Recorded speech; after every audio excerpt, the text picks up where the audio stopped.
un photographe social et humaniste comme Marm. C'est comme ça que se définit Jean-Michel, a.k.a. l'instable photographie. Rêveur, débrouillard mais aussi sensible et généreux, l'instable passe une grande partie de sa vie à prendre des photos spontanément sur la vie de quartier. Ce qui en ressort, un travail exceptionnel au point même de nous faire ressentir des émotions, de nous rappeler des anecdotes et parfois même de nous rendre nostalgiques. Il a passé 7 ans sur son premier reportage photographique, La vie des blocs. Je cite, un travail d'immersion et de mémoire photographique dédié aux habitants de 2 quartiers populaires de la ville de Créteil. N'écoute pas les conseils des gens, écoute leur histoire. C'est tout de suite sur Artisan d'Esprit. Merci beaucoup d'être présent. C'est pour moi un honneur parce que tu es un de mes artistes préférés déjà. Je te remercie. J'aime beaucoup ce que tu fais. La première question que j'ai envie de te poser, c'est une question à la fois simple et que je pose rarement. C'est comment va ton cœur ? Oh, c'est une question un peu complexe pour moi qui a comme surnom l'instable. Donc voilà, brièvement, je m'appelle Jean-Michel et mon pseudo c'est l'instable photographie. Donc ça remonte à plus de 20 ans en arrière. Mais pour essayer de répondre assez succinctement à ta question, je pense que c'est compliqué d'avoir le cœur apaisé en ce moment, en tout cas, tu vois, avec ce que le monde traverse, à pas s'être nocentré. Et je parlerai plus de ce que traverse le monde, tu vois. Donc, bon, pour une âme un peu hypersensible comme la mienne, c'est une période que je vis difficilement, en fait. Je vois. Et ce qui est compréhensible, vu tout ce qui se passe, effectivement, c'est assez délicat. Merci pour ta réponse. C'est jamais facile de répondre à ce genre de questions. La deuxième question que j'ai envie de te poser, c'est très spontané, c'est pourquoi l'instable ? Alors voilà, ça remonte, si ma mémoire est bonne, en 1997, je commençais à faire du rap. Et bon, c'était l'époque où on devait tous se trouver des surnoms. Et je trouvais pas mon surnom. Et puis un jour, il y a un ancien de chez moi qui était posé en bas de mon immeuble, en fait, tout simplement. Uh-huh. Et je rentrais et il me dit, voilà, comme ça, spontanément, il me dit, et toi, tu tiens pas en place, t'es super instable. D'accord. Et en fait, de là, j'ai trouvé que ça me correspondait pour un tas de choses. C'est vrai que j'étais très très en mouvement. Je le suis toujours aujourd'hui. Et donc, j'ai gardé ce pseudo. Après, j'ai fait une marque de vêtements en 2000 que j'ai appelé l'instable, dans la continuité, tu vois, instable, exactement. Et je trouve que ça me correspondait aussi dans la photographie par rapport à ce que je prends en photo. Voilà, par rapport à ces sujets un petit peu, ce que j'appelle moi un peu les oubliés, tu vois. Ouais. Donc voilà, j'ai trouvé que c'était un peu... j'ai trouvé que c'était judicieux de garder ça. C'est vrai qu'il y a un vrai fil conducteur avec le rap, les vêtements et ce qu'on voit en photo. Moi, je trouve que le nom, il est super bien choisi. Mm-hmm. Et en fait, je comprends mieux d'où ça vient. Et pour en revenir un petit peu au côté rap, comment t'es rentré dans le rap ? T'avais quel âge déjà ? J'ai commencé en 1996. Et j'avais moi je suis né en 78, donc tu fais le calcul. Okay. C'est loin tout ça, tu vois, mais grosso modo ouais, j'étais à peine majeur. Donc j'ai suivi un petit peu ce mouvement qui prenait de plus en plus d'ampleur, hein. Dans les années 90, le rap, ce qu'on appelle le rap, il était à son apogée. Et voilà, on est arrivé nous avec des potes en plein, on était touchés, hein, par ce mouvement-là. En 90, il y a la première mixtape qui sort de rap Attitude, tu vois. Donc on achète la cassette, on est des gamins. Moi j'avais 12 ans, je m'en rappelle comme si c'était hier, tu vois. Et j'ai commencé à écrire, j'ai commencé par l'écriture. Et puis petit à petit est venu le rap. D'accord. Et c'était quelle forme de rap pour toi ? Je suppose que c'est une forme d'expression, mais je veux dire, tu rappais quoi ? Tu racontais quoi ? Écoute, on était un peu dans la lignée de ce qui se faisait dans le rap à l'époque. C'était l'essence même du hip-hop, tu vois. C'était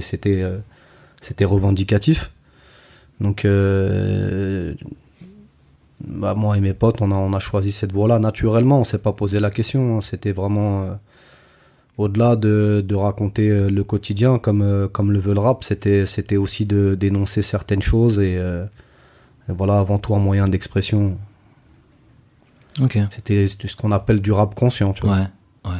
Et ça a duré combien de temps cette période? Dans des cases. J'ai rappé longtemps, hein. J'ai rappé jusqu'à mes 30 ans, Quand même. tu vois. Donc après, je rappais plus comme je rappais au début. Mais j'ai toujours eu besoin d'avoir une espèce de moyen d'expression, si tu veux. Donc quand j'ai arrêté ça, il me fallait autre chose. Je savais pas quoi, mais il me fallait autre chose. Ok. Et puis, Et justement, le rap, c'était lié parce que je crois que t'as fait des écoles, t'as fait littéraire, ouais, c'est ça? C'est ça, tout à fait. Donc c'est ça. Alors, c'est le rap qui t'a incité à faire L ou est-ce que c'est l'inverse? Mais en sachant que t'as commencé tôt. Non, encore une fois, ça s'est fait naturellement, ces Ouais. choses-là. Moi, très jeune, j'ai beaucoup aimé la lecture, l'écriture. C'est quelque chose qui est venu naturellement. J'avais 11-12 ans quand j'ai commencé à écrire maladroitement ce que j'appelais des poèmes. Hein. Maintenant, je te dirais pas que c'est des poèmes aujourd'hui, tu vois. Mais j'ai eu très, très tôt besoin de m'exprimer comme ça. Donc, c'est venu par l'écriture, la lecture. Et j'étais un cancre à l'école. Et pour l'anecdote, c'est vraiment mon prof de français qui s'est battu pour que j'aille en L, en fait. Ok. Donc, ça s'est fait comme ça. Ah bah ça mérite un big up au prof parce que ça, Je te remercie, frère. on en a pas beaucoup eu des profs qui se battaient pour nous et tout, et c'est vrai que ça marque hein, quand il y en a un qui se défonce pour toi et tout ça. J'étais bon qu'en français, en fait. Ouais. Tu vois, j'étais vraiment bon qu'en français. J'aimais l'histoire géo, mais on nous demandait d'apprendre par cœur et j'aimais pas, tu vois. Et puis voilà, j'ai été en L. Donc c'est cette liberté là qui t'a fait kiffer le français un peu. Je sais pas, c'est vraiment quelque chose. Encore une fois, moi j'ai des parents que j'estime qui m'ont très bien éduqué, mais l'accès à la culture, je l'ai fait un peu par curiosité, tu vois. C'est pas mes parents qui m'ont poussé à lire ou quoi que ce soit. Ça s'est fait vraiment naturellement, encore une fois, tu vois. Je pense que je suis quelqu'un d'assez spontané, des choses je suis réceptif un petit peu à mon environnement, aux choses qui se passent, et j'ai dû tomber comme ça sur un bouquin à l'époque, et j'ai pris goût à la lecture, tu vois. T'as dit un mot super important pour moi, c'est la curiosité. Ouais. Et jusqu'à aujourd'hui, elle t'a mené à quoi, la curiosité? Pour moi, c'est un moteur, la curiosité. Ça va de pair avec l'éveil, tu vois. Donc, si on n'est pas curieux, vraiment au sens général du terme, de ce qui se passe dans le monde, de ce qu'il y a autour de nous, on reste dans notre petit univers, on reste cantonné à une espèce de petite routine, si tu veux. Et moi, c'est pas quelque chose qui me correspond. Donc, voilà, très, très vite, comme je t'ai dit, moi, je sortais en cachette la nuit, tu vois. J'avais besoin de m'évader, de voir un petit peu le monde, tu vois. Donc, c'est quelque chose qui s'est fait un petit peu comme ça, si tu veux aussi, encore une fois. Mais ouais, la curiosité, c'est essentiel pour s'accomplir soi, quoi. C'est quelque chose de primordial quand on veut évoluer. Est-ce que tu as une anecdote? Parce que tu me dis que tu sortais en cachette la nuit, t'allais où? Tu faisais quoi? Bah, au début, j'allais au quartier. Ouais. Tu vois. Je traînais un petit peu avec des plus grands. Je faisais mon petit bonhomme de chemin, mais j'étais aussi assez solitaire. Donc, si tu veux, je prenais mon vélo. Ça a duré longtemps en plus, cette période-là. Je prenais mon vélo et je vadrouillais un petit peu dans les rues de la ville, dans les différents quartiers de la ville. Et puis après, il y a eu la période où j'ai été beaucoup plus statique. Quand j'ai eu 15 ans, 16 ans, 17 ans, j'ai ce que j'appelle moi rouillé, tu vois. J'étais en bas du bloc, comme on dit. Bon voilà, j'y ai quand même perdu pas mal de temps, mais bon, c'était une période qui devait se faire et ça s'est fait, c'était comme ça, tu vois. Quand tu dis rouillé, c'est-à-dire? Bah, tuer le temps. Ou inversement, le temps qui te tue, tu vois, ça dépend dans quel sens tu le prends. Mais ouais, il y a eu une période comme ça qui était un peu délicate où j'étais en bas des bâtiments. Bon, moi, j'ai pas grandi dans un parce qu'il y a beaucoup de gens qui fantasment aujourd'hui, tu vois, sur la cité, la banlieue et tout ça. C'est devenu quelque chose Enfin, moi j'ai pas grandi dans un quartier difficile, c'était un grand quartier, mais c'était un quartier qui était hétéroclite, il y avait toutes les nationalités, toutes les classes sociales entre guillemets, tu vois. Mais voilà, j'ai eu cette période là où avec les potes du quartier on était un petit peu perdus, tu vois, clairement. Et puis c'est l'école en fait moi qui m'a fait me rattraper à la branche, puisque je lâchais pas l'école, tu vois. Donc t'étais en quelle classe à cette époque? Quand j'avais 15 ans, j'ai eu une scolarité moi vraiment apocalyptique entre guillemets, hein. J'ai quand je suis rentré en 6e, déjà, j'étais assez agité, tu vois. Ouais. Donc, je me rappelle, au bout de quelques jours, mes parents avaient été convoqués, pour l'anecdote. Et donc voilà, à 12 ans, j'ai commencé à être difficile, tu vois. J'étais un gamin assez difficile quand même. Donc 12, 13, 14, quand je suis arrivé en seconde, bah voilà, t'es dans la cour des grands. Et puis voilà, quoi. J'avais une double facette, si tu veux, au lycée. J'étais quelqu'un de très calme et quelqu'un de convenu, comme on dit, tu vois. Et bon, en dehors, je faisais quand même pas mal de bêtises. Ouais, tu retournais à ta nature, on va dire. Ouais, je vois ce que tu veux dire. C'est intéressant parce que, tu vois, j'ai été surveillant, moi, un peu quelques mois dans un lycée à Nanterre. Et je te cache pas que moi, je suis originaire d'une ville de Compiègne. Même si c'est la province, il y a des quartiers, il y a des cités aussi. J'ai eu l'occasion de tourner un peu partout en Île-de-France, tu vois, ne serait-ce que pour voir des potes et tout. Et pour moi, c'est toujours le même schéma. C'est-à-dire que tu me disais que tu étais un peu difficile à l'école, tu avais beaucoup d'énergie et tout. Et en fait, aujourd'hui, rien n'a changé, tu vois. C'est toujours le même schéma qui se reproduit. Les jeunes, ils sont là, on les force à apprendre ce qu'ils veulent pas forcément. Du coup, ils décrochent des cours. Et vu qu'ils décrochent, ils s'ennuient, donc ils font des choses qui leur plaisent pas et ils se font remarquer. Et en fait, c'est un cercle vicieux. Et je sais que dans ton quartier encore, on l'a pas dit, mais t'es originaire de Créteil et un de tes quartiers où t'as longuement vécu, c'est les Sablières. Et en fait, j'ai fait pour rebondir sur ce que tu dis, j'ai fait plusieurs quartiers. J'ai grandi dans un quartier jusqu'à mes 18 ans, jusqu'à mes 19 ans, pardon. Ensuite, j'ai déménagé dans un autre quartier pendant 10 ans et pendant 12 ans, pardon. Et pendant cette période-là, en fait, j'étais entre ce deuxième quartier et les Sablières dans lequel j'avais commencé à travailler. D'accord. Tu vois, j'ai commencé à travailler en tant que travailleur social, comme on dit, en 2002 là-bas. Donc en 2002, j'avais 22 ans, tu vois. Et j'ai très vite été happé par ce quartier, pour un tas de raisons, hein, des raisons que moi je trouve positives. Okay. Et donc voilà, pour répondre à ton... Pour rebondir un petit peu à ce que tu me disais. Super. Et justement, comment ça se fait que aujourd'hui on voit toujours le même schéma se reproduire? C'est une analyse complexe. J'ai envie de te dire que ça, il y a 1000 raisons. Ça part de. Il y en a qui disent que ça part de l'éducation, mais c'est pas seulement ça. Et bien évidemment que l'éducation c'est une base solide, mais il y a pas que ça. Il y a l'environnement. Il y a les classes sociales, puisqu'on sait que malheureusement, un fils d'ouvrier, il a plus de 60 ou 70% de chance, je ne sais plus exactement les chiffres, de devenir ouvrier, et inversement, un fils de cadre. Donc on voit qu'il y a une espèce de fatalité, si tu veux, mais c'est très complexe, ça dépend de beaucoup de choses, en fait. Encore une fois, je crois qu'on a certaines choses qu'on sait cultiver ou pas. Et moi, je te parlais de la curiosité tout à l'heure. La curiosité, moi, m'a poussé un petit peu à dépasser certaines frontières. Après, comme je te le disais aussi, j'ai eu une éducation solide, mais ça m'a pas empêché de faire des bêtises, tu vois. Donc tout ça, c'est vraiment quelque chose de très complexe. Mais je crois que ce qui nous manque le plus, nous, dans les quartiers, ce qui nous manque vraiment le plus, c'est d'avoir un accès plus large à la culture, tu vois. Je crois que de voir un petit peu ce qui se passe en dehors des murs, ça ouvre fortement les esprits et ça permet de sortir de ce cadre ghettoisant, tu vois. Je te pose cette question parce que après tes études, t'as fait 15 ans en tant qu'animateur et travailleur social. Donc en fait, t'as toujours été d'une manière ou d'une autre proche des jeunes. Ouais, complètement. Et je sais qu'aujourd'hui encore, tu l'es et tu fais beaucoup de choses. En tout cas, t'essayes de faire ta part, un peu comme le colibri, tu vois, pour ton quartier et ta ville.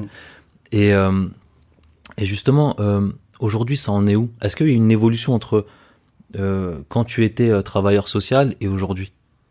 Une évolution par rapport à quoi? Par rapport aux jeunes, à ce que fait la ville, les jeunes, comment ils ont évolué. En fait, si tu veux, les Sablières, la cité des Sablières, elle a été détruite en 2017. Et c'est là que ma carrière de photographe s'est jouée, entre guillemets, si je peux parler de carrière. Hein, mais ils nous ont donné un choix, c'était soit d'être classé, soit de faire autre chose. Et j'ai décidé de faire autre chose pour un tas de raisons, si tu veux. Ouais. Donc j'ai abandonné le métier de travailleur social. Et je me suis mis dans la photographie sociale, en fait. D'accord. Mais la ville, si tu veux, moi j'ai pas envie de leur jeter la pierre, mais comme plein d'autres villes, tend à se gentrifier. Tu vois, c'est un phénomène mondial. Il y a du bien dedans. Je trouve qu'il y a plus de mauvais parce que bon, c'est toujours les plus pauvres qui sont touchés par ça. Donc après la ville, si tu veux, joue le jeu de ce qui se passe partout dans le monde, hein, de ce phénomène de gentrification. Ouais. Donc voilà, gentrification, ça veut dire moins de social. Et on pousse les pauvres à l'extérieur. Pour reculer un peu plus les plus précaires, au profit de certaines personnes qui viennent spéculer en banlieue. Et ça me dérange fortement, en fait, si tu veux. On force les gens à acheter et ceux qui ne peuvent pas sont clairement repoussés un peu plus loin. Donc voilà, la ville de Créteil, j'ai le souvenir, moi, d'une ville très cosmopolite qui a fait beaucoup pour nous. Mais je crois qu'aujourd'hui, ça s'est beaucoup essoufflé. Hein. Après, il y a un tissu associatif qui est très très large, donc ça permet quand même aux habitants de bénéficier de beaucoup d'accompagnement, tu vois. Mais je pense que la ville, elle a clairement freiné un petit peu ce qu'elle a pu faire pour nous, pour nos générations, tu vois. Tout à l'heure, tu as dit que tu as abandonné le travail social pour te consacrer à la photographie. Je sais que c'était en 2017, il me semble, ouais, c'est ça. Où tu as clairement décidé de... Parce que ce qui est intéressant, c'est que sur ton site, tu cites la date exacte, le 31 juillet 2017. Donc c'est quelque chose qui t'a marqué quelque part. Ouais, complètement. Et justement, qu'est-ce qui t'a marqué dans cette prise de décision-là? En fait, pour faire court, ce quartier-là, il a été l'objet de fantasmes pendant plus de 15 ans. Il a été réhabilité en 90. Donc ils ont démoli un petit bout de la cité. C'était un quartier très très enclavé qui ressemblait vraiment à une forteresse. Hein. Il y avait des murs tout autour de la cité. Il y avait une entrée et une sortie. Et tout autour, il y avait des murs de 2 mètres. Okay. Tu vois. C'était une cité qui était entre une bretelle d'autoroute et une route. Donc c'était vraiment le village d'Astérix, mais sans les Gaulois. C'était banlieue 13, quoi. Ouais, vraiment, hein, vraiment. C'était ce qu'on peut appeler un ghetto, tu vois. Et dans 90, ils ont fait la première réhabilitation, ils ont fait tomber ces fameux murs. Ce qu'on appelait nous le porche, tu vois, il y avait un porche où il y a plein de choses qui se passaient là-dessous, tu vois, donc ils ont cassé ça. Et puis ils ont vu que ça suffisait pas de casser un bout de mur. Donc très vite ils se sont dit va falloir essayer de démolir ce quartier-là. Sauf que cette cité-là, elle appartenait à la mairie de Paris. Okay. La mairie de Paris a plein de cités en Île-de-France. Et on était complètement abandonnés, si tu veux. Donc la mairie s'est battue pour racheter le bail. Mais plein de fois, les habitants ont été confrontés au fait que la cité allait être démolie. C'était une rumeur. Et à la fin, on n'y prêtait plus attention. Sauf que, voilà, en 2012, on voit que les choses avancent. La mairie avait réussi à racheter le bail, si tu veux. Et donc, c'est Valoffice qui a racheté le bail exactement, mais c'est la mairie qui s'est battue pour. Et donc voilà, là on s'est dit cette fois ça va se faire. Et puis voilà, quoi, on a été confrontés à ça. Ils ont entièrement démoli la cité, hein, ils ont absolument rien laissé, tu vois. C'est une démolition totale. Donc c'est un choc pour tout le monde en fait, c'est un choc pour les habitants, pour les travailleurs sociaux, pour tout le monde en fait, si tu veux, tu vois. Parce que c'était je pense que les gens, quand ils sont dans une extrême précarité, ils ont cet atout de pouvoir pallier un petit peu à certaines difficultés en favorisant d'autres systèmes d'entraide, si tu veux, tu vois. Donc il y avait quelque chose de formidable dans ce quartier-là. Les gens vivaient à la porte ouverte. Il y avait vraiment quelque chose de très familial, si tu veux. Tu vois, c'était un petit quartier en plus, donc c'était très très familial. Et tous ces liens-là, en fait, ont été détruits. Donc ça a été un choc. Vraiment, ça a été un choc pour tout le monde, tu vois. Donc je me rappelle très bien de la date, puisque moi, en fait, bon, j'étais un petit peu le vilain petit canard dans la ville de Créteil, parce que je me battais pour certaines choses. Ouais. Donc j'étais pas très très bien vu, si tu veux, par les institutions. Et bon, ils ont un petit peu voulu me mettre au placard. Donc je me suis dit, bon, c'est l'occasion de tourner la page. Moi, je voulais terminer le livre photographique que j'avais commencé à faire. Et je me suis dit, voilà, c'est l'occasion. Je pense que c'est l'occasion. Donc voilà, ça s'est fait comme ça, en fait, si tu veux. D'accord. Et alors, c'est marrant parce que effectivement, il y a des grosses prises de décision à chaque fois. Mais c'est pas radical. Ce que je veux dire, c'est que tu avais déjà commencé un petit peu la photo avant de dire bon bah finalement je me lance à fond. Et justement, comment t'es rentré dans la photo? Alors c'est venu, encore une fois, c'est des choses très étranges. Moi j'ai eu un papa avec lequel je parlais très très peu. Et j'ai su il y a quelques années que mon père aimait beaucoup la photo, tu vois. Il avait même un argentique qui m'a donné d'ailleurs, tu vois. Mais ça, je le savais pas. Et j'ai commencé la photo, je devais avoir 17-18 ans. Et encore une fois, spontanément, j'allais chourave les appareils Kodak à Carrefour, tu vois. Après, je payais pour le développement des pellicules. Et j'aimais prendre la vie un petit peu du quartier, les potes et tout ça. Les vacances, mais c'est parti comme c'est venu en fait, c'est venu assez rapidement et c'est parti assez rapidement. Mais je me posais pas la question de savoir pourquoi je faisais ça en fait. Si tu vois, j'étais tellement dans autre chose que c'est venu spontanément et c'est parti comme ça. Et puis en 2012, voilà, c'est la date phare quand j'ai su que là le quartier allait être entièrement démoli. Je me suis dit il faudrait commencer un travail de mémoire assez rapidement et j'ai utilisé la photo comme outil. C'était pas par passion au début, c'était un outil pour témoigner si tu veux. Et donc je me suis encore une fois pas trop posé la question, j'ai pris spontanément les enfants en photo, les jeunes, les ados, les jeunes adultes. Et puis très vite il y a des gens qui m'ont dit qu'il y avait un potentiel, tout ça, et j'ai commencé un petit peu à montrer mes petits trésors. Tu vois, je voulais pas trop montrer tout ça. Et puis, au fur et à mesure, j'ai fait un peu comme tout le monde. Je me suis inscrit sur les réseaux sociaux, j'ai partagé mes photos. Et puis là, j'ai commencé un peu à me pencher sur ce qu'était la photographie. Et j'ai vu qu'on pouvait en faire un métier. Et je me suis dit, bah, essayons ça, tu vois. Donc, voilà. Est-ce qu'à ce moment-là, est-ce que t'avais le dos au mur, en fait, à ce moment-là? Je crois que j'ai très souvent eu le dos au mur. J'avance. J'aime pas trop comme Brel, tu vois. C'est des choses que il y a peu de personnes qui, je pense, peuvent comprendre. Mais moi, j'aime pas trop la sécurité, en fait. Tu vois. Ok. Ouais.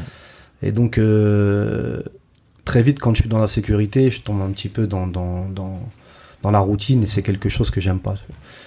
Et donc, j'avais pourtant, tu vois, en 2017, moi, ça faisait 16 ans que je bossais, j'avais une vie, entre guillemets, rangée.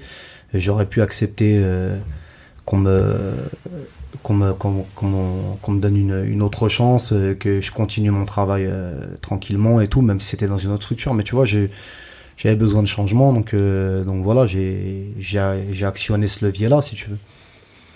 Mais ouais, aujourd'hui, plus que jamais, je suis vraiment dans l'incertitude. Je sais pas comment demain sera fait, tu vois. Moi, je vis pas du tout de la photographie, donc j'ai des mois qui sont catastrophiques et d'autres qui le sont moins. Mais si tu veux, j'ai la liberté et ça a pas de prix, quoi. Ça a pas de prix, ouais. Pour moi. Franchement, c'est quelque chose qui me parle parce que déjà, le fait d'avoir le dos au mur, je me souviens d'un morceau de Soprano à l'ancienne où il était vraiment un petit peu en dépression. À un moment donné, il dit il n'y a pas plus dangereux que quelqu'un qui a plus rien à perdre. Et j'ai envie de dire inversement aussi, dans le sens où quelqu'un qui n'a plus rien à perdre, il va tenter des choses qu'il aurait jamais tenté s'il était dans une certaine zone de confort. Je suis bien d'accord. Et ça me parle beaucoup. Ça me parle beaucoup parce que aujourd'hui, si je suis aussi en face de toi, c'est que le podcast, c'est parce que j'ai appris à me dire, bah vas-y, en fait, arrête de réfléchir, t'as envie de faire le truc, tente le truc. Tu vois. Et c'est hyper important. C'est un message super important à transmettre, ça. C'est que quand notre subconscient envoie une idée de faire, eh ben à partir de ce moment-là, il faut clairement se déconnecter et pas réfléchir et foncer, quoi. Et c'est pour ça que ton travail de photo, c'est ce à quoi il me fait penser, parce que aujourd'hui, qui aurait pensé à sortir dans la rue et prendre des photos des gens de son quartier? Bah en fait, ça s'est fait dans les années. C'est marrant que tu me poses cette question-là, parce que j'en parlais avec les membres du collectif dans lequel je suis, tu vois. J'ai un collectif je fais partie d'un collectif qui s'appelle L'Œil Flingué. On est 4 dedans, tu vois. On est 4 photographes. Et la photo de quartier, en 2012, il y en avait très peu. Ouais. Tu vois. Moi, j'en voyais pas sur les réseaux, à part deux mecs, et donc c'est comme ça qu'on s'est connus, qu'on a formé le collectif. Mais ça s'est fait avant. Ça s'est fait parce que aujourd'hui, la jeune génération, je jette pas la pierre, hein, mais la jeune génération, moi après c'est lié à plein de choses, hein, c'est les réseaux sociaux qui font ça, mais la jeune génération a l'impression d'avoir inventé quelque chose. Personne n'a absolument rien inventé dans la photographie, tu vois. Et la photo de quartier, ça a été fait beaucoup dans les années 80, 90, il y en avait beaucoup qui le faisaient. Et puis ça s'est essoufflé dans les années 2000, de ce que j'ai pu voir. Hein. Et on a, nous, un petit peu repris ça. Voilà, en 2012, on était vraiment dans les premiers à le faire. Aujourd'hui, il y en a beaucoup qui le font, et tant mieux. Moi, je suis pas de ces vieux grincheux, tu vois, qui disent que c'est très bien qu'ils le fassent. Après, je suis pas d'accord avec tout ce qui est montré, avec les messages et tout ça, mais c'est bien de mettre quand même en avant les quartiers populaires. Après, il faut faire attention de ne pas tomber dans la stigmatisation. Bon, tout ça, c'est un long débat, tu vois. Mais aujourd'hui, bon, il y en a beaucoup qui le font. Sur les réseaux sociaux, on voit qu'on est inondé de ce genre de photos. Ça profite à certains, ça profite d'ailleurs toujours aux mêmes. Hein. Ça profite aux marques de luxe, ça profite à certains lobbies et tout ça. Et bon, il faut savoir tirer avantage de tout ça. Mais ce qui compte pour moi dans ce genre de photo, hein, je parle de la photo humaniste, de la photo sociale, c'est de donner du sens à ce qu'on fait, tu vois. Et je trouve que ça manque beaucoup. D'appuyer sur les déclencheurs sans réfléchir, pour moi, c'est pas quelque chose de raisonnable quand on sait qu'on prend des humains en face, tu vois. Donc voilà, quoi, il faut faire un peu attention, réfléchir un peu attention au message qu'on veut délivrer et à ce qu'on montre, quoi. Et justement, c'est quoi le message que tu délivres par rapport à tes photos? Ben moi j'essaie parce que c'est compliqué, mais j'essaie d'être objectif. Quand je prends une photo, dans 90% des cas, c'est de la spontanéité, donc c'est ce qu'on appelle dans la photo un instant volé, si tu veux. Et ça retrace une fraction de seconde qui a été réellement vécue. Il n'y a pas de mise en scène, si tu veux, tu vois. Donc je fais un peu quand même attention, mais voire beaucoup, je fais quand même attention à ce que je photographie. Et j'essaie de montrer la vie telle qu'elle est dans les quartiers dans lesquels je peux prendre des photos. Et je veux pas faire de la mise en scène, de faire porter un calibre à quelqu'un ou un joint ou je ne sais quoi, tu vois. Moi je suis là, je me fonds dans la masse, je discute avec les gens, avec les habitants, et après ils me laissent montrer, ils me montrent, ils me laissent la possibilité de montrer certaines choses ou pas, si tu veux, tu vois. Mais j'essaie quand même de contrebalancer ce qui est bien et ce qui est mal. Après tout ça, c'est aussi des longs débats, mais tu vois ce que je veux dire, pour la grande majorité des gens, voilà, un sourire d'un enfant et un sachet de coke, c'est pas la même chose. Mais moi, je veux montrer les deux parce que c'est aussi une réalité, tu vois. Donc voilà, il faut faire voilà quoi, en gros, c'est ce qui rend le truc très vrai aussi. Et ce qui est impressionnant, après, je connais pas la technique des photos et tout, mais quand je vois tes photos, il y a beaucoup d'émotions qui se dégagent. En tout cas, quelque part, je m'identifie, tu vois. Et est-ce que tu t'es formé, ou est-ce que tu as toujours été spontané comme ça, ou comment ça s'est passé un petit peu? J'ai commencé spontanément parce que, comme je te l'ai dit, c'était pour moi, c'était pour moi un outil et non pas l'envie d'en faire un métier ou quoi que ce soit. Mais après, très vite, tout est relatif. Mais à un moment donné, voilà, je me suis dit, qu'est-ce que c'est la photo? Et parce qu'aujourd'hui, avec les numériques, on fait ce qu'on veut. On met en automatique et puis on fait de la photo. Mais parce que toi, il n'y a pas de montage en plus. Très peu de montage. Non, il n'y a pas de montage. Il n'y a jamais de montage. Mais voilà, à un moment donné, je me suis dit, bon, c'est quoi la photo? Parce que photographier, ça veut dire dessiner avec la lumière. Donc ça veut dire, en gros, quand même être capable de gérer son appareil photo pour avoir une bonne lumière, tu vois. Et donc j'ai commencé à activer de la curiosité par rapport à ça. J'ai regardé plein de tutos, j'ai lu pas mal de choses. Et puis j'ai fait beaucoup d'essais pour être maître de mon appareil photo. C'est le plus important. Quand on a un appareil photo qui fait 1000, 2000, 3000, 4000, 5000 euros, la moindre des choses, c'est quand même de dominer un petit peu son appareil et de pouvoir faire des choses intéressantes, tu vois. Donc je me suis formé tout seul. Et dans la continuité de tout ça, t'as construit, t'as fait un livre. Ouais. C'est quoi? C'est le fait de dire, ok, j'ai pas mal de résultats, j'ai beaucoup de gens qui aiment. Est-ce que je devrais rassembler tout ça pour le partager encore un maximum de personnes, ou comment ça s'est fait? C'est quelque chose que je voulais faire dès le début. Okay. En fait, quand j'ai commencé à prendre des photos, à prendre les gens en photo dans le quartier, c'était l'idée de base, c'était de témoigner, et derrière, c'était d'en faire un livre. Tu vois. Après, je savais pas comment. Enfin, j'avais pas tous les tenants et les aboutissants, tu vois. Mais c'était déjà une idée. Et puis voilà, à un moment donné, donc 2017, le quartier est démoli et il manque une partie des photos. C'est-à-dire que tout à l'heure, je te parlais d'objectivité. Ouais. Aux Sablières, moi, j'avais beaucoup photographié l'enfance, sans l'édulcorer. Mais c'était une partie de la vie en cité, c'était pas vraiment la vie en cité, donc il me manquait quelque chose, tu vois.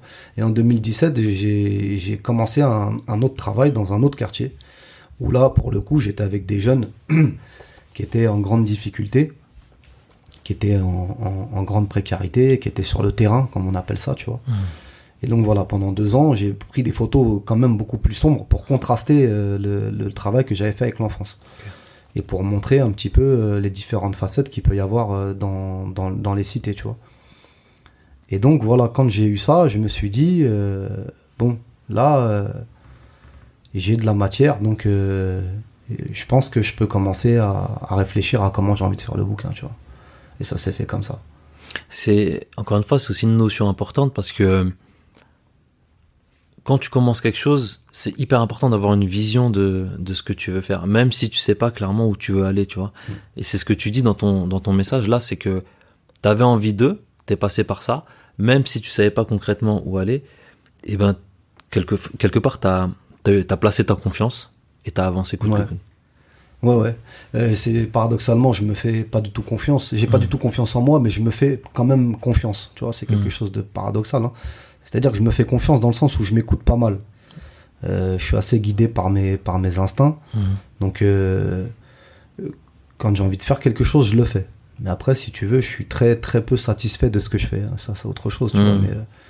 Mais je me fais quand même, encore une fois, paradoxalement, je me fais quand même assez confiance, si tu veux. Ouais, je vois. Mais j'ai pas confiance. C'est marrant, c'est marrant. Voir un médecin pour...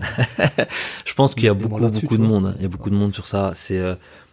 Souvent, il y a aussi ce qu'on appelle le syndrome de l'imposteur. Tu sais, les gens, quand ils n'ont pas l'habitude de faire quelque chose, même s'ils le font bien, ils se sentent pas légitimes d'eux parce que ils ont pas tel diplôme ou telle formation, etc. Tu vois. Et je pense que c'est clairement lié à la confiance aussi. Mais ce qui est intéressant, c'est que quoi qu'il arrive, t'avances et tu fais les choses. Est-ce que c'est parce que les gens qui sont dans ton entourage et qui voient ton travail te félicitent, ou c'est parce que toi c'est pas grave, comme tu l'as dit juste avant, t'as une idée, tu y vas quand même et tu vois ce que ça donne? Je crois que c'est lié à la peur de ne rien faire, entre guillemets. Quand je dis rien faire, c'est encore une fois, c'est lié à cette peur de la routine. Moi, je me vois pas installé dans la routine du travailleur lambda. Mais quand je dis ça, c'est-à-dire d'avoir des horaires fixes le matin, d'avoir des horaires fixes le soir et d'avoir cette espèce de routine. Mais moi, je sais que je pourrais pas vivre comme ça. Après, je changerai peut-être avec le temps. Mais pour le moment, c'est quelque chose qui m'effraie, tu vois. J'ai très peur de ça. Donc je suis obligé de le faire, donc d'avoir un job alimentaire. Mais si à côté j'ai pas la photographie, et j'ai pas cette espèce de liberté, ce truc qui m'anime vraiment, je crois que je me sentirais profondément malheureux, tu vois. Donc du coup, c'est plus qu'un moteur, tu vois, c'est presque vital entre guillemets. J'ai toujours eu ça. Quand j'ai fait du rap, c'était aussi pour briser une espèce de routine. Quand j'ai fait la marque de vêtements, c'était de la même manière, tu vois. Et je crois que j'ai toujours eu ça en moi, en fait. J'ai toujours eu besoin, comme un sportif aurait besoin de sa dopamine, tu vois. Ouais. Ben moi, c'est ça, quoi. J'ai besoin de ça, si tu veux, tu vois. Je vois très Trouve bien. un équilibre avec ça. Ouais. À un moment donné, tu dis la photographie sociale et humaniste comme arme. Et moi, ça me fait beaucoup penser à la photo de Lajli, le réalisateur du film Les Misérables. Tu sais, quand il tient sa caméra comme une arme. Il a quoi, ce pouvoir d'audiovisuel, de photo? Il a un pouvoir énorme. Ouais. On le sous-estime beaucoup. Comme la télévision, c'est des outils qui peuvent être redoutables. Et la photographie de la même manière, si tu veux, parce que quand tu montres une photo, tu montres un instant qui a pris une fraction de seconde, mais tu peux lui faire dire beaucoup de choses. Et quand tu réunis cette photo-là dans un ensemble de photos, donc que tu montres à 10, 15 photos, c'est toi qui choisis ce que tu veux photographier, c'est toi qui choisis ce que tu veux montrer. Donc encore une fois, tu fais passer un message. Et ce message-là, il peut être positif ou très négatif. Ça dépend de ça dépend de ce que tu veux montrer. Mais encore une fois, je pense qu'il faut contraster tout ça quand on fait de la photo. Mais voilà, pour essayer de répondre du mieux possible, moi, la photographie, c'est une arme dans le sens où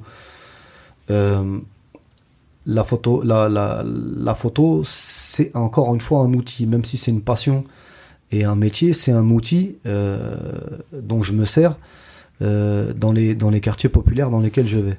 C'est-à-dire que c'est un outil qui me sert à avoir une approche avec les habitants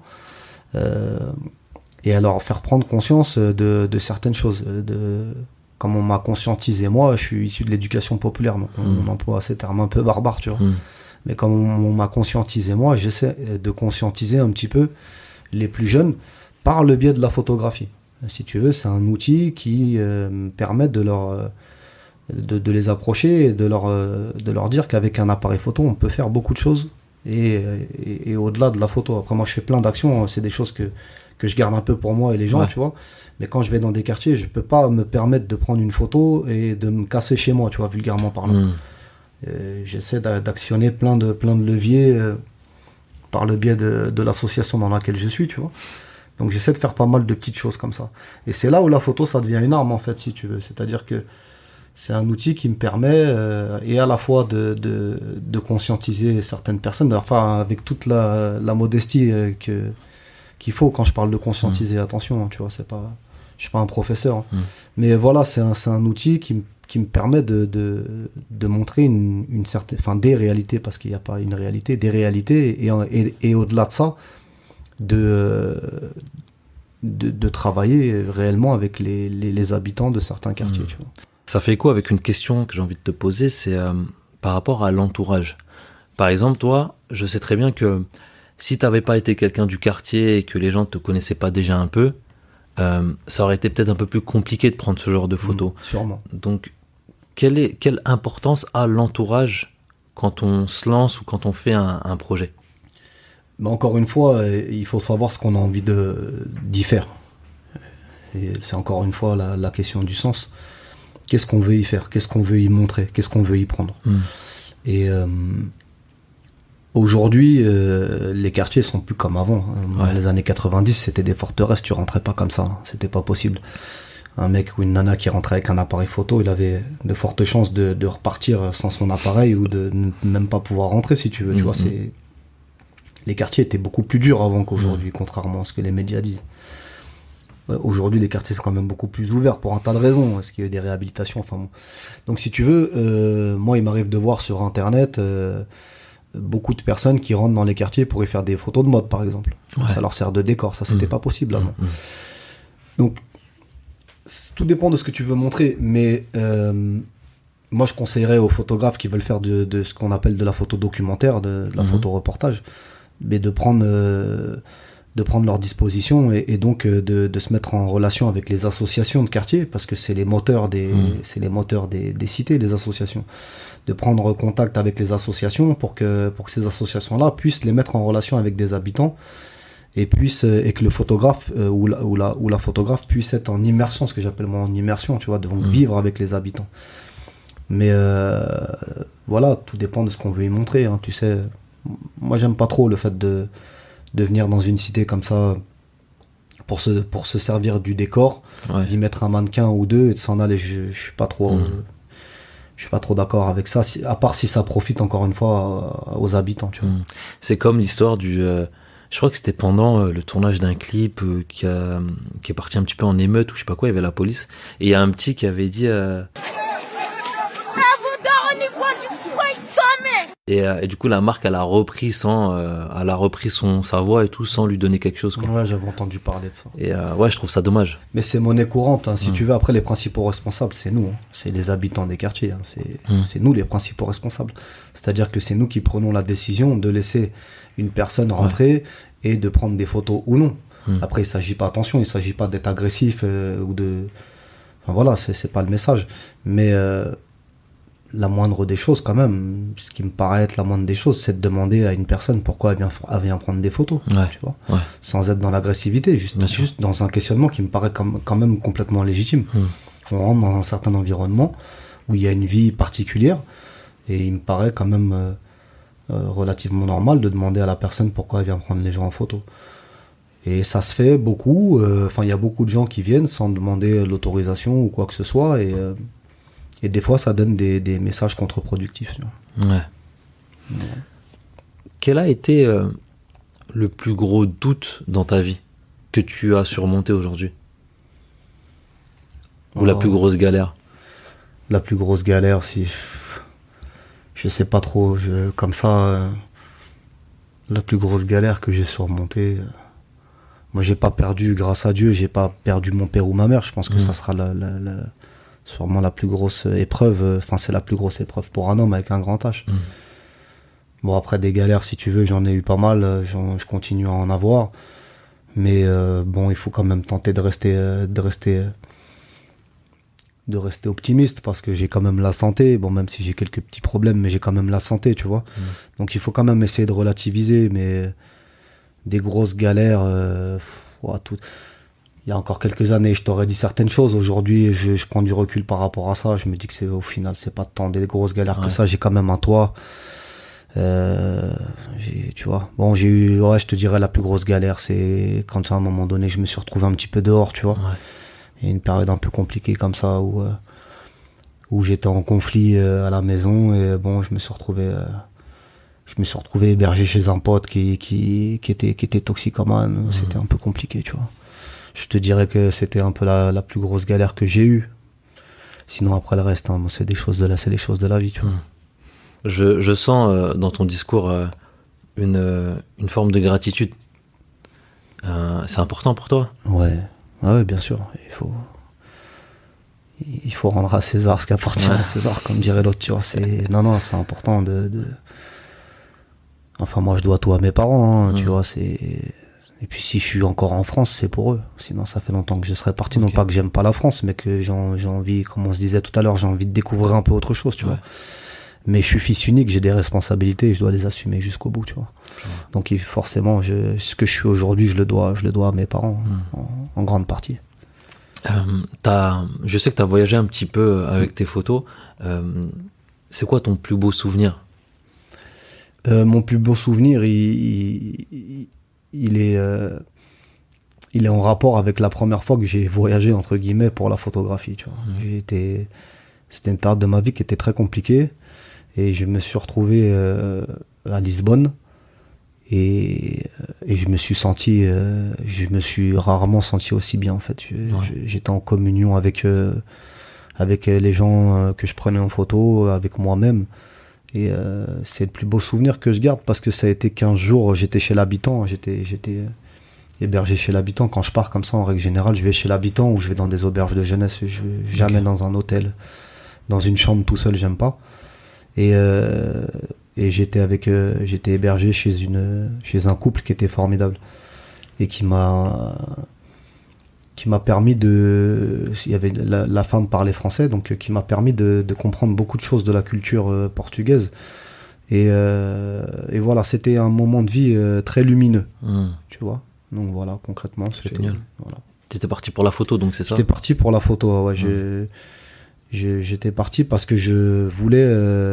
Faut savoir que chez nous, on parle de cité et tout ça, mais il n'y a pas que chez nous, parce qu'on est très nombrilistes. Au Portugal, il y a des véritables ghettos qui sont des favelas. Ok. Tu vois. Et en périphérie de Lisbonne, il y a une favela qui s'appelle Cova da Moura. Ok. Et qui est une favela parce qu'elle a été construite illégalement sur un terrain. Donc il y a des maisons de ciment, de tôle, c'est vraiment impressionnant à voir si tu veux. Et moi j'étais parti pour ça au début, parce que je voulais y photographier la vie là-bas, et puis je me suis rendu compte que c'était beaucoup plus compliqué que ça, qu'il aurait fallu que je parte beaucoup plus de temps, ça mérite vraiment des mois et des mois de travail. Bon, c'est quelque chose que j'ai encore en tête parce que j'ai fait des rencontres formidables. Donc c'est pour ça que je te dis que c'est les plus beaux souvenirs que je garde là-bas. Par exemple, tu vois, quand je suis arrivé dans ce quartier-là, je suis arrivé à 7h du matin, et il m'est arrivé des choses incroyables. Je suis tombé sur un Français, alors que bon voilà, c'était voué, c'était mal parti si tu veux, au début, parce que le mec sur lequel je suis tombé, il était complètement ivre. Et ils avaient passé la nuit ils avaient passé la nuit à écouter de la musique et voilà, à fumer et boire. Et c'est ce mec-là un peu qui m'a quand même permis de me sortir de la mélasse dans laquelle j'aurais pu être. Et donc on en discute. Le mec il me dit mais tu sais où t'es ici? Faut savoir qu'il y a des guides qui sont payés pour faire visiter le lieu et tout, tu vois. Donc c'est vraiment. Et en fait ils m'ont intégré parce que justement je suis venu tout seul avec mon appareil. Et donc ils m'ont permis de me balader comme ça pendant une journée. Après j'ai rencontré un autre mec qui depuis 3 ans vivait dans le 91, qui était issu de la favela aussi, tu vois. C'est incroyable. Hein. Ouais. Et ce mec-là m'a ramené chez la doyenne de la favela, qui était une Belge qui avait tout quitté pour venir vivre dans cet endroit-là, parce que le gouvernement voulait raser la favela, donc elle a acheté des espèces de petits locaux, on pourrait appeler ça comme ça, pour y développer des actions sociales. Elle a fait une crèche, elle a fait tout un tas de choses dans cette favela, tu vois, et donc voilà, c'était un moment merveilleux. Donc c'est pour ça que je te dis que le Portugal, ça a été quelque chose de Lisbonne, ça a été quelque chose d'incroyable. C'était il y a combien de temps? C'était tu sais, moi, et les dates, c'est compliqué, mais il me semble que c'était il y a 5 ans. Ok. Ouais, c'était en 2015, il me semble. Et de manière plus générale, quelle photo t'as le plus marqué ou t'as donné le plus d'émotions? C'est sûrement les photos de sans-abri. Parce que je photographiais beaucoup les sans-abri, au début sans leur autorisation, et puis très vite je me suis rendu compte que j'étais pas légitime pour le faire, comme à mon avis personne n'est légitime pour le faire, mais c'est un long débat. Et donc c'est les premières photos que j'ai prises des sans-abri sont liées à leur histoire, en fait, si tu veux. C'est pas la photo en elle-même, c'est la photo et le parcours. C'est-à-dire que quand j'ai commencé à prendre les sans-abri et d'aller me poser avec eux pour comprendre un bout de leur histoire, c'est des choses qui m'ont beaucoup marqué, si tu veux. Je vois très bien. Ça doit être quelque chose en termes d'émotion et tout. Déjà le fait de faire un premier pas, parce que tu sais pas comment ils vont réagir. Et puis après, quand t'écoutes un peu leur histoire, ça doit être quelque chose aussi. Bah en fait, si tu veux, j'ai une approche. Moi, j'approche comme ça, mais je prends sans leur demander, parce que je suis dans l'instantanéité, encore une fois, tu vois. Et puis après, je viens me poser avec eux, je parle avec eux. Hein, tu vois, je leur donne des kits hygiéniques. Parce que avec l'association, on fait quelques petits trucs qui font qu'on peut investir dans des kits hygiéniques qu'on fait nous-mêmes, tu vois. Donc je leur ramène quand même quelque chose, tu vois. Et puis après, seulement après, je leur dis, voilà, je t'ai pris en photo, mais je t'explique. Je prends plus les visages. Hein. Bon, avant, je prenais les visages. Mais je leur dis, voilà, pourquoi je t'ai pris en photo, et pourquoi je t'ai ramené ce kit hygiénique-là, et pourquoi, en fait, ta photo elle va pouvoir peut-être me permettre de ramener des kits hygiéniques à d'autres, tu vois. Ok. Donc en règle générale, ça se passe plutôt très bien. Après, il y en a qui veulent pas et donc j'efface la photo. C'est aussi simple que ça. C'est le respect de chacun. C'est le respect, ouais. J'aimerais faire un petit... c'est pas un petit jeu, mais j'ai envie de te proposer quelques mots et que tu me dises un petit peu en une phrase ce que ça t'évoque. Ça te va ? Très bien. On commence par l'entourage. Primordial. Ouais. Digital. La débrouillardise. Essentiel. Ouais. Ouais, c'est essentiel. La sablière. La famille. Famille, littéralement, c'est la famille, quoi. Ouais. La police. Ouais, faut être nuancé. Faut être nuancé. Ça. Tu vois, j'aurais jamais pensé dire ça il y a quelques années encore, tu vois. Mais il faut être nuancé, il faut pas tomber comme ça dans ce que j'appelle vulgairement parlant, il faut pas être binaire, quoi, tu vois. C'est pas tout bien, c'est pas tout mal. Faut pas nier faut pas nier le fait qu'il y ait des policiers racistes, bien sûr. Bien sûr qu'il y en a, faut pas nier le fait qu'il y ait des policiers violents, bien sûr qu'il y en a. Après, est-ce que c'est une majorité ou non? Moi, je sais pas, je suis pas sociologue, tu vois. J'ai pas les chiffres. Il faut pas comme ça tomber dans de la facilité en clamant haut et fort que la police est raciste, que faut quand même tenter de pas trop généraliser. Ça m'est malheureusement plus arrivé fréquemment de tomber sur des policiers relous que sur des policiers entre guillemets gentils. Mais j'ai envie de te dire que je veux pas mettre tout le monde dans le même sac. C'est dangereux comme ça de faire des choses comme ça, parce que derrière à ce jeu-là, les gens peuvent dire bah tous les jeunes des quartiers populaires sont comme ci ou comme ça, tu vois ce que je veux dire. Il faut nuancer quand même les choses. Moi, il m'est quand même arrivé de tomber une ou deux fois sur des flics sympas, tu vois, qui auraient pu me mettre des amendes ou qui auraient pu m'embarquer parce que à l'époque j'avais du shit sur moi. Après, on peut dire que c'est parce que je suis blanc et que j'ai eu de la chance, tu vois ce que je veux dire. Je sais pas tout ça. Mais quand même, il faut faire attention à ce qu'on dit. Je trouve qu'on est en ce moment plus que jamais, on est dans une société ultra violente dans la parole et dans les actes. Et je crois pas qu'on vit la même chose qu'aux États-Unis, si tu veux. Je pense pas. Je suis quand même assez bien placé pour le savoir, parce que même si j'ai pas la couleur que certains ont de mes frères et de mes sœurs, tu vois. Moi, j'ai quand même grandi dans un quartier, j'ai travaillé pendant de longues années, donc je sais quand même de quoi je parle, si tu veux, tu vois. C'est pas comme si j'étais un blanc illégitime. Moi, il m'est arrivé des sales histoires avec la police, hein, peut-être plus qu'un noir ou un arabe d'ailleurs, tu vois. Et je crois plus qu'il y a une forme de... On peut pas appeler ça du racisme, mais c'est plus lié aux classes sociales, si tu veux. Tu vois, les problématiques, elles sont plus liées aux classes sociales. Je pense pas qu'un noir ou un arabe du 16e arrondissement vive les mêmes choses qu'un noir ou un arabe de cité, tu vois. Donc voilà, quoi. Je vois. L'argent. L'argent, c'est un poison, mais je te dirais que c'est un outil pour moi. Tu vois. Et la dernière, ce serait photo argentique. Bobo. À la mode. À la mode, c'est vrai. Et pourtant, c'est l'essence de la photo. C'est l'essence même de la photographie. Moi, j'adore l'argentique parce que ça a un grain très particulier. C'est l'essence de la photo. Donc forcément, moi, ça me parle énormément. Mais bon, c'est un peu à la mode. Donc du coup, je reste sur mon numérique pour le moment. Je vois. Super. Deux dernières choses. Tout à l'heure, en arrivant, j'écoutais Neg Marron. Je fais le bilan.